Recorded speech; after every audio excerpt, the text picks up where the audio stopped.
నా పాడు వంటలకి స్వాగతం సుస్వాగతం. నా దరిద్రం ఏమో కానీ ఈరోజు పొద్దుటి నుంచి ఇలానే ఉంది. ఏదన్నా ఒక వీడియో తీసి అప్లోడ్ చేద్దాము అంటే నా వల్ల కాలేదు పిల్లలతోని. సరేలే సాయంత్రం దాకా టైం ఉందిగా, ఏదో ఒక వీడియో అప్లోడ్ చేద్దామని చెప్పి డిసైడ్ అయిపోయాను.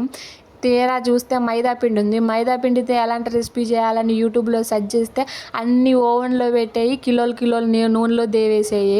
కిలోలు నూనెలు వేస్ట్ చేస్తే ఇంకా మా ఆయన నన్ను ఇంట్లో కూడా ఉంచుడు, పుట్టింటికి వెళ్ళిపో అంటాడు.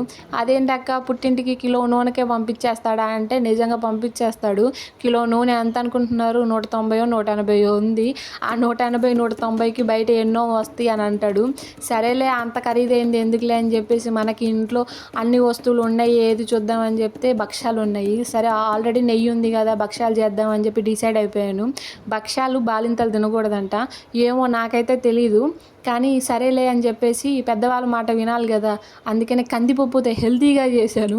అది ఇంతవరకు ఎవరైనా చేశారో చేయలేదో, నేనే చేశానో నాకే తెలియట్లేదు. కానీ అట్టర్ ఫ్లాప్ అయింది. కందిపప్పుతో అసలు చేయకూడదేమో, నాకు ఇంతవరకు భక్ష్యాలే చేయడం రాదు, అలాంటిది కందిపప్పుతో చేశాను. చండాలంగా వచ్చింది.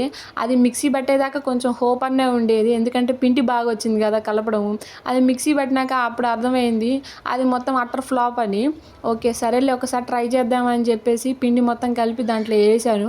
మొత్తం ఎక్కడికక్కడికి కారిపోయింది. ఓకే మనకైతే వల్ల కావట్లేదని చెప్పేసి చపాతీలాగానే ప్రిపేర్ చేద్దామని చెప్పి చపాతీలాగా ప్రిపేర్ చేసేసాను. అవేమో రోటీస్ లాగా చేసుకొని అదేమో స్టఫింగ్లా పెట్టుకొని తిన్నాను.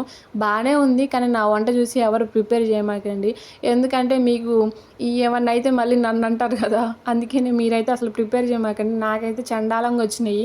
లాస్ట్కి అయితే తింటే బాగానే ఉంది. కొంచెం సబ్స్క్రైబ్ చేసుకోవచ్చు కదా.